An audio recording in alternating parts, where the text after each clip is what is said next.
Halo semuanya, selamat datang kembali di channel Per Indonesia. Di video kali ini gue mau ngebahas tentang 3 sektor penting yang menurut gue bisa menciptakan lapangan kerja yang banyak di Indonesia. Sektor ini menurut gue sangat-sangat krusial untuk menentukan jumlah lapangan kerja di Indonesia, karena seperti yang udah gue pernah bahas di beberapa video sebelumnya, Indonesia ini adalah negara yang lumayan banyak problem ketenaga kerjaannya ya. Mulai dari jumlah lapangan kerjanya yang tidak sebanding dengan angkatan kerjanya, belum lagi ada masalah pengangguran, belum lagi ada masalah kualitas dari tenaga kerjanya itu sendiri, dan masih banyak lagi. Dan seperti yang kalian tahu, Indonesia ini kan sebenarnya adalah negara yang sedang berada di jalur percepatan pertumbuhan ekonomi ya, dimana Presiden Prabowo menginginkan adanya pertumbuhan ekonomi sebesar 8%. Dan bonus demografi juga udah sering banget ya gue mention ya, dan dengan bonus demografi yang sudah ada, yang udah terlihat jelas gitu ya, peluang menciptakan lapangan kerja ini masih jadi salah satu hal yang harus difokuskan. Tapi sebenarnya sektor mana aja sih yang paling menjanjikan untuk bisa menjadi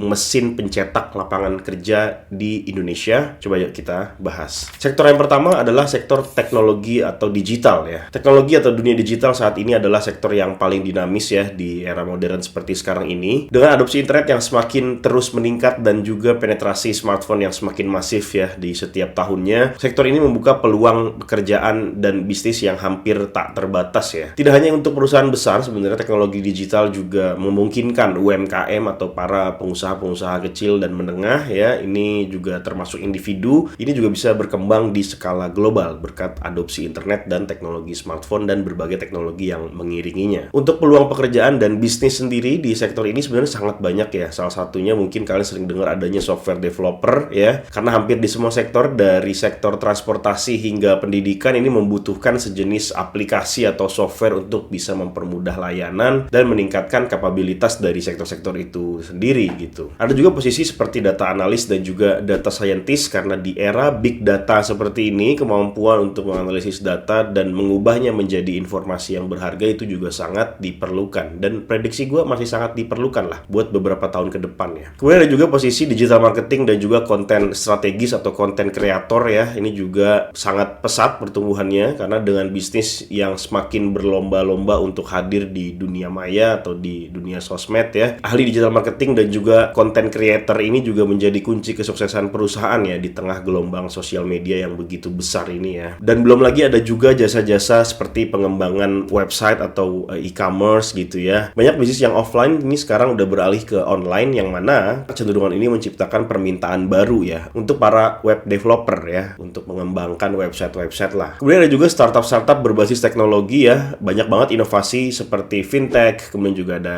edtech ya atau education, terus juga ada health tech ya. Ini juga terus bermunculan ya. Jadi banyak startup-startup di berbagai sektor yang dulunya konvensional sekarang sudah sangat adaptif, dan banyak teknologi yang mengiringinya dan menemaninya gitu ya. Sehingga ini menciptakan banyak sekali lapangan pekerjaan di berbagai bidang. Belum lagi ada juga game developer dan animator ya. Karena industri gaming juga nggak kalah besar dari industri-industri konvensional ya. Dan industri gaming ini kan sebenarnya industri hiburan ya, yang mana hiburan secara digital ini terus tumbuh, baik itu untuk pasar lokal di Indonesia maupun untuk pasar internasional. Dan ada juga peluang seperti penyedia layanan pelatihan teknologi ya. Dengan banyaknya pekerjaan yang harus meningkatkan skill-skill digital, pelatihan coding gitu ya, atau misalnya UI UX untuk website atau untuk aplikasi, dan juga cloud computing mungkin ya. Termasuk tadi ada data analis gitu ya, ada digital marketing juga. Ini sebenarnya menjadi bisnis yang menjanjikan ya. Bisnis-bisnis kayak gini tuh termasuk di dalamnya seperti bootcamp gitu ya, atau online training atau webinar. Ini juga jadi peluang yang sangat banyak sekarang ya dipakai oleh orang-orang gitu. Nah, kenapa sih sektor ini sangat potensial? Karena teknologi digital ini bersifat lintas sektor ya. Artinya dapat diterapkan di berbagai bidang seperti pendidikan, kesehatan, pertanian, hingga pariwisata. Selain itu, dukungan pemerintah melalui program-programnya ya, seperti Indonesia Digital Economy 2045 dan juga hadirnya investasi dari luar negeri mempercepat pertumbuhan sektor ini. Indonesia juga di satu sisi memiliki bonus demografi yang sering gue mention ya, dengan generasi muda yang kreatif dan juga cepat beradaptasi terhadap teknologi baru. Dengan infrastruktur digital yang terus berkembang,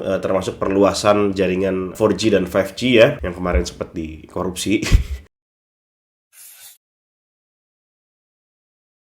Emang apa sih nggak boleh? Ini potensi sektor ini sebenarnya sangat besar ya untuk menciptakan lapangan kerja baru ya. Teknologi digital juga tidak hanya menawarkan pekerjaan yang bergaji tinggi ya, tetapi juga memungkinkan siapa saja untuk menciptakan peluang melalui inovasi dan kreativitas ya. Ini adalah sektor masa depan menurut gue ya, yang akan terus menjadi pilar utama ekonomi di Indonesia. Oke, kita masuk ke sektor yang kedua, yaitu renewable energy atau energi terbarukan, karena ketergantungan dunia pada bahan bakar fosil sebenarnya di era sekarang ini sudah mulai sedikit-sedikit ditinggalkan ya, dan Indonesia berada pada posisi yang sangat strategis untuk memanfaatkan transisi ini, karena kekayaan sumber daya alam seperti matahari, angin, panas bumi, sektor energi terbarukan ini menjadi peluang yang sangat besar untuk menciptakan pekerjaan yang banyak ya, sekaligus juga mendukung pertumbuhan ekonomi hijau ya, atau green economy. Selain itu, komitmen Indonesia terhadap perjanjian Paris ya untuk menurunkan emisi karbon dan membatasi kenaikan suhu global di bawah 2 derajat Celcius mendorong percepatan pengembangan energi yang clean ya, atau yang bersih. Target dari perjanjian Paris ini sebenarnya menginginkan berbagai negara atau berbagai pemerintah ini memiliki kebijakan-kebijakan yang bisa mencapai net zero emissions pada tahun 2050. Dan hal ini tentu saja akan membuka ruang untuk investasi besar-besaran di sektor ini ya. Peluang pekerjaan dan bisnis di sektor ini sebenarnya sangat banyak ya. Adanya teknisi atau insinyur di bidang pembangkit listrik gitu, tenaga surya atau tenaga angin misalnya. Terus juga ada ahli pengembangan baterai, karena dengan meningkatnya penggunaan kendaraan listrik, pengembangan baterai yang lebih efisien juga menjadi kebutuhan utama ya. Ada juga mungkin konsultan efisiensi energi gitu kan, karena banyak perusahaan-perusahaan besar yang mulai mencari solusi untuk mengurangi carbon footprint atau jejak karbon mereka ya. Jadi ini membuka peluang bagi konsultan energi yang terbarukan ya. Jadi udah mulai banyak juga nih ya. Ada juga jasa instalasi atau pemeliharaan sistem energi terbarukan, di mana ini adalah jasa instalasi ya, mulai dari pemasangan panel surya misalnya di rumah, udah mulai banyak nih orang jualan itu kan, atau misalnya turbin angin. Dan ini juga sebenarnya ada yang levelnya B2C, ada juga yang levelnya B2B, jadi opportunity-nya besar sekali nih. Terus juga ada penyedia perangkat IoT untuk energi ya, karena banyak banget smart devices yang membantu untuk mengoptimalkan penggunaan energi dengan smart meters atau juga sistem pengolahan energi berbasis AI. Banyak banget ya. Kalau nggak salah satunya itu ada perusahaan Indonesia yang dibikin sama siapa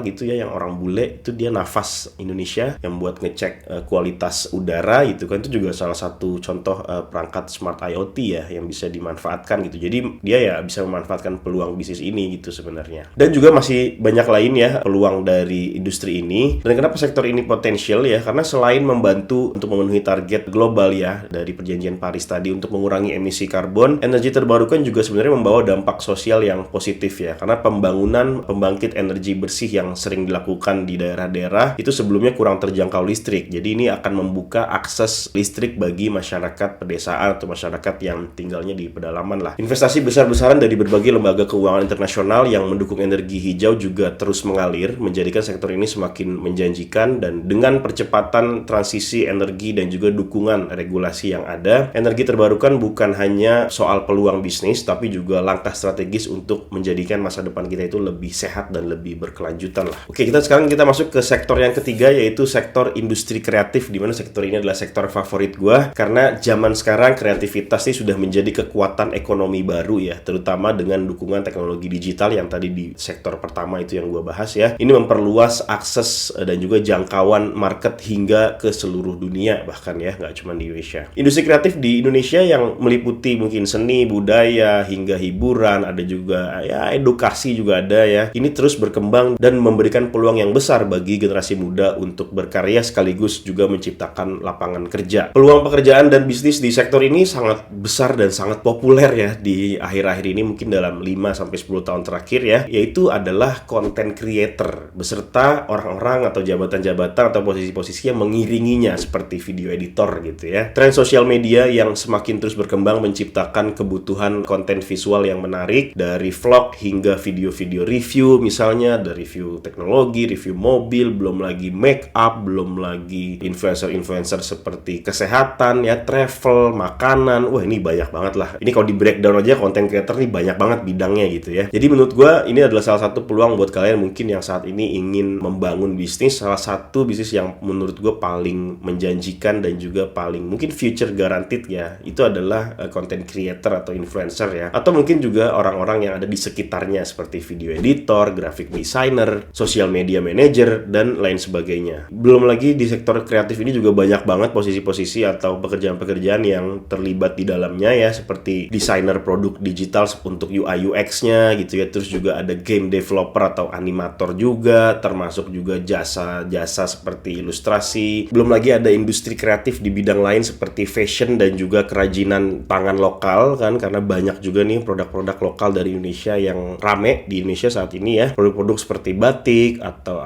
tenun atau aksesoris khas daerah ini juga semakin banyak diminati. Termasuk juga industri yang bergerak di bidang baju gitu ya, di bidang pakaian gitu, kayak ada baju olahraga atau baju formal atau baju casual gitu-gitu ya. Ini juga rame banget yang produk-produk lokal ya. Dan juga ada jasa fotografi atau videografi ya, komersial. Ini juga banyak banget ya, karena ini kan lagi berkembang banget nih teknologi dan juga industri kreatif itu sendiri ya. Jadi orang-orang yang memang punya keahlian di bidang content creating, termasuk video editing, video kreator, jasa fotografi, pastinya ya dibutuhkan banget gitu. Termasuk juga industri film dan juga musik ya, dimana zaman serba digital sekarang kan banyak banget ya orang penyanyi-penyanyi baru misalnya ya, yang lagu-lagu baru gitu. Ini juga sangat berkembang pesat karena dari produksi hingga distribusi itu banyak banget celah bisnisnya, banyak banget celah pekerjaannya gitu ya, dan sektor ini terus menciptakan peluang bagi talenta-talenta yang memang berbakat ya di bidang musik dan juga film gitu. Kenapa sektor ini sangat potensial? Karena menurut gue industri kreatif itu tidak hanya berbasis ekonomi, tetapi juga melibatkan banyak budaya, banyak kebiasaan, banyak identiti sebuah bangsa gitu ya. Dan dengan kekayaan budaya Indonesia yang beragam ya, termasuk produk-produk kreatif lokal, ini juga memiliki nilai tambah yang unik di pasar yang ada di Indonesia maupun yang ada di global. Selain itu, perkembangan teknologi juga memungkinkan kreator untuk menjangkau audiens yang lebih luas melalui platform-platform yang lumayan terkenal seperti YouTube atau Instagram atau TikTok gitu kan. Termasuk juga Spotify buat para pemusik atau para penyanyi gitu ya. Dan tren konsumen yang semakin menghargai karya-karya orang ya, yang begitu personal di mata mereka dan juga berbagai keunikannya, ini juga mendorong untuk permintaan terhadap produk-produk kreatif seperti ini ya. Dengan integrasi teknologi dan kreativitas, sektor ini menurut gue akan terus berkembang ya, dan mungkin bisa menjadi penggerak utama ekonomi kreatif Indonesia di masa depan. Ya, mungkin itu pembahasan dari gue terkait 3 sektor penting yang bisa berdampak signifikan untuk menciptakan lapangan kerja yang banyak di Indonesia. Dan gimana menurut kalian? Apakah kalian termasuk orang yang tertarik untuk mengembangkan ide bisnis atau berkarir misalnya ya di 3 sektor industri ini? Silahkan tuliskan pendapat kalian di kolom komentar di bawah. Nah, buat kalian yang mungkin saat ini sedang mencari pekerjaan, kalian bisa cek link yang ada di kolom deskripsi di bawah, karena Paired Recruiting Indonesia menyediakan berbagai lowongan kerja secara remote di overseas company, baik itu company-nya ada di US maupun ada di Europe. Di-apply aja sebanyak-banyaknya, disesuaikan dengan skill, pengalaman, dan juga expertise kalian. Jadi sekali lagi silahkan cek link yang ada di kolom deskripsi di bawah supaya kalian bisa apply sebanyak-banyaknya, dan gue doakan semoga berhasil. Ya, mungkin itu dulu untuk video kali ini. Jangan lupa di like video ini apabila kalian menyukainya. Jangan lupa juga di subscribe channel ini buat kalian yang pengen nonton video-video kayak gini lagi selanjutnya. Jangan lupa juga diaktifkan bell notification-nya supaya kalian gak ketinggalan saat ada video baru di upload. Terima kasih sudah menonton video ini. Gue Billy Dolmen dan sampai bertemu lagi di video selanjutnya.